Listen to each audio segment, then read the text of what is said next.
আজকে যদি এই সংস্কার প্রস্তাব আওয়ামী লীগের সামনে হাজির কথা হতো, আওয়ামী লীগ 2 দিনে সব মেনে নিত।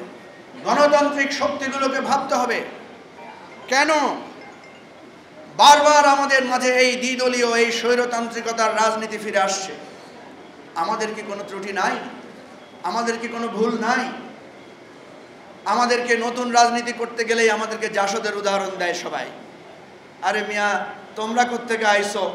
আসম রব, মেজর জলিল, মান্না, এত বড় বড় ফিগার, এরাই কোনো বিকল্প রাজনীতি হাজির করতে পারে নাই। তোমাদেরকে কয়জন লোক চিনে?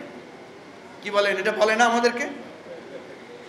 তাহলে কেন আমাদেরকে এটা বলে এবং এই কথার মধ্যে সত্যতা আছে কিনা আমি পর্যালোচনা করে দেখেছি। অবশ্যই আসে, অবশ্যই আছে। আমি মির্জা ফখরুল ভাইয়ের সাথে অনেকবার একান্তে অনেক কথা বলেছি। উনি একজন বহুমাত্রিক রাজনীতিবিদ হিসাবে আমাদেরকে বলতেন যে আমরা তো চাই আপনাদের মতো তরুণরা, নতুন রাজনীতিরা উঠে আসুক, নতুন রাজনীতির দিক নির্দেশনা জন্ম হোক, আমরা আন্তরিকভাবে চাই। তাহলে আমরা কেন পারছি না? আমাদের ব্যর্থতাটা কোথায়? আমাদের অনৈক্যটা কোথায়? আমাদের চিন্তার জাগ্রত হওয়ার ভুলটা কোথায় সেটা আমাদেরকে খুঁজে বের করতে হবে। প্রিয় ভাই ও বন্ধুগণ, আজকে যদি আমরা ভুল শুধরে ঘুরে দাঁড়িয়ে নতুন রাজনীতির উত্থান ঘটাতে না পারি, তাহলে বাংলাদেশে একের পর এক বিদ্রোহ হবে, বিপ্লব হবে, গণ অভ্যুত্থান হবে, কিন্তু বাংলাদেশের ভাগ্যাকাশে ভালোবাসা এবং আমরা যে স্বপ্নটা দেখি একটা সুন্দর সুখী বাংলাদেশ, সেটা কখনো ফিরে আসবে না। সেজন্য আমার অনুরোধ থাকবে, আমাদের আহ্বান থাকবে, আজকে যে সংকট ঘনীভূত হয়েছে, দেখা দিয়েছে, আমি বলি, জানি না ফখরুল ভাই এখানে রাগ করবেন কিনা, আমি বলি বিএনপি আওয়ামী লীগের মধ্যে 2টা মেজর পার্থক্য আছে। আজকে যদি এই সংস্কার প্রস্তাব আওয়ামী লীগের সামনে হাজির কথা হতো, আওয়ামী লীগ 2 দিনে সব মেনে নিত। কেন মানত? কারণ আপনারা তো জানেন, ওরা 10 টাকা সেরে চাল খাওয়াবে বলছে না, ঘরে ঘরে চাকরি দিবে বলছে। শেখ হাসিনা বলছে 65 বছর বয়সে উনি রাজনীতি থেকে রিটায়ার করবে। উনি জানে যত ওয়াদা দেয়, ওয়াদা রক্ষা করার কোনো দরকার হয় না।